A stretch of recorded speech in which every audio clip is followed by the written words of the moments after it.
یا اللہ تیرے محبوب امت کی خاطر رو رہے ہیں، یا اللہ میری امت بڑی گناہگار ہے، بڑی گناہگار ہے، ان کے انبار ہے گناہوں کے۔ فرمایا جبریل میرے محبوب کو عرش پہ لے آ تاکہ بتا دوں تیری امت کے گناہ زیادہ ہیں یا میری رحمت کے خزانے زیادہ۔ تو معراج کرانے کی ایک وجہ یہ بھی ہے۔ میں دو تین باتیں کروں گا پھر بات کو آگے چلاؤں گا۔ اگر وجوہات بھی بیان کرے تو بڑا مزہ آتا ہے۔ یاد رکھو یہ زمین اللہ نے کتنی پیاری بنائی ہے کہ نہیں؟ ایسا کوئی بنا سکتا ہے؟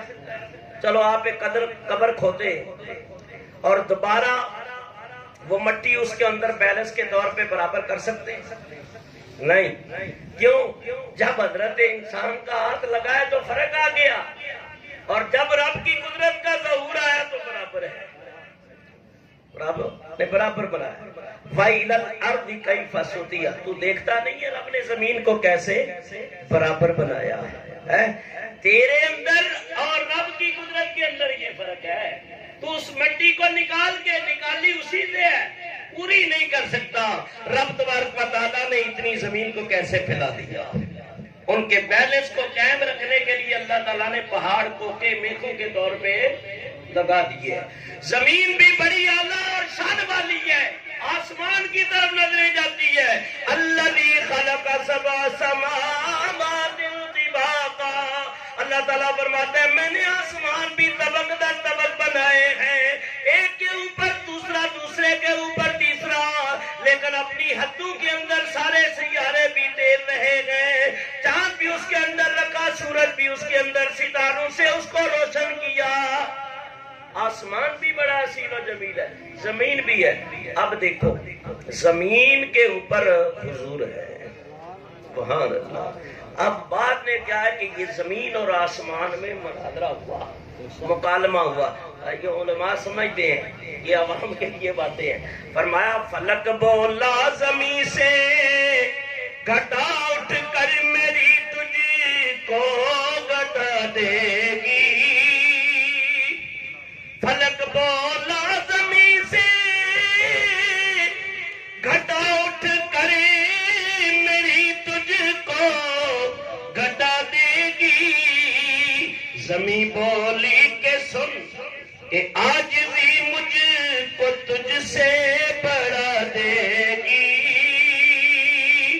فلک بولا بلندی کا ملا ہے شرف مجھ کو، زمین بولی کہ سن ملا ہے خاک ساری کا شرف مجھ کو، فلک بولا کہ ستاروں سے مزین میرا سینہ ہے، زمین بولی کہ مجھ پر طور ہے مکہ مدینہ ہے، اور فلک بولا کہ مجھ پر ایک نور کا بہانہ ہے، زمین بولی کہ مجھ پہ ایک کالی کملی والا ہے۔ اب جب حضور کی بات آئی بادل خدا بزرگ تو ہی قصہ مختصر، اب آسمان کو لاجواب کر دیا۔ اس نے اللہ تعالیٰ کی بارگاہ میں میرے بزرگوں اور دوستوں دعا کی، یا اللہ میں منہ دکھانے کے جواب دینے کے لائق نہیں رہا، مولا تو اپنے حبیب کو آسمانوں پہ بلا، ان کے قدم چومنے کا مجھے شرف عطا کر تاکہ میں بھی جواب دینے کے قابل ہو سکوں۔ تو اللہ نے اس وجہ سے معراج کرائی۔ اور بعض مفسرین نے لکھا ہے کہ فرشتے 4000 سال سے 4 مسئلوں میں بحث کر رہے تھے، تو اللہ تعالیٰ نے اپنے محبوب کو بلایا اور حضور نے وہاں جا کے ان کے مسئلوں کو حل فرمایا۔ ایک میں موٹی سی بات یہ اکثر بیان کرتا رہتا ہوں، شاید آپ نے سنی ہو یا نہیں، میں کیا کر دیتا ہوں۔ سنو، نبی پاک صاحب الاولاد صلی اللہ علیہ وسلم آپ جب تک مکے میں رہے، مدینے میں رہے، بتوں کے خلاف بات آپ نے کی، کہ یہ بے جان مورتیوں کی عبادت نہ کرو، عبادت کے لائق صرف رب ہی ہے۔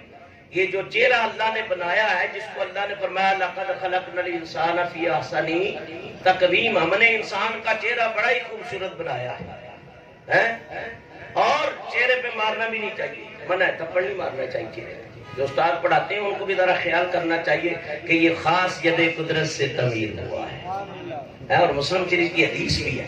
ہم اکثر بچوں کے اوپر غصہ کرتے ہیں، تھپڑ مار دیتا ہے نا، فرمایا اللہ تعالیٰ نے فرمایا کہ میں نے اور کسی کو اتنا حسین نہیں جتنا انسان کے چہرے کو حسین بنایا ہے۔ تو اللہ تعالیٰ نے اس کو بڑا ہی حسن سے مالا مال کیا، بہت کچھ۔ تو فرمایا یہ چہرہ حق نما اور بتوں کے لیے رب نے نہیں بنایا، یہ تو اپنی اس بارگاہ میں جھکنے کے لیے بنایا ہے۔ نبی پاک علیہ السلام آپ نے ان کو تعلیم دی اور بتوں کے خلاف آپ نے کلمہ حق کو بلند کر دیا۔ ایک دن ابو جہل آ گیا، کہنے لگا ابن عبداللہ یا خدا دیکھ یا خدا دکھا، یا خدا دیکھ یا خدا۔ یار یہ تمہاری چھوٹی سی سبحان اللہ ادھر سے آواز آ رہی ہے، لگتا ہے کہ آپ پہلے ہی تھکے ہوئے ہیں۔ میں نے تو جمعہ پڑھایا تو میں تو ویسے تھکا ہوا ہوں، تمہاری فاتحہ بھی تھی، گھر میں مہمان آئے ہوئے تھے، میں تو بھی تھکا ہوا ہوں، لیکن تھکاوٹ کے باوجود میں سارے کام چھوڑ کے، مہمانوں کو بھی چھوڑ کے آج تقریر ختم کروں گا، دعا مانگوں گا، بس کھانا بھی کھایا ہوا ہے، میں چلا جاؤں گا، لیکن اس کے باوجود بھی میں ٹائم نکال کے آ گیا۔ تو تم تھوڑا سا ٹائم سبحان اللہ کے لیے بھی نکال دو، قربان جاؤں میں تمہارے اس عشق کے اوپر، فیضان کے اوپر۔ فرمایا کہ ابو جہل روز آتا تنگ کرتا، اے ابن عبداللہ یا خدا دیکھ یا خدا دکھا۔ نبی پاک علیہ السلام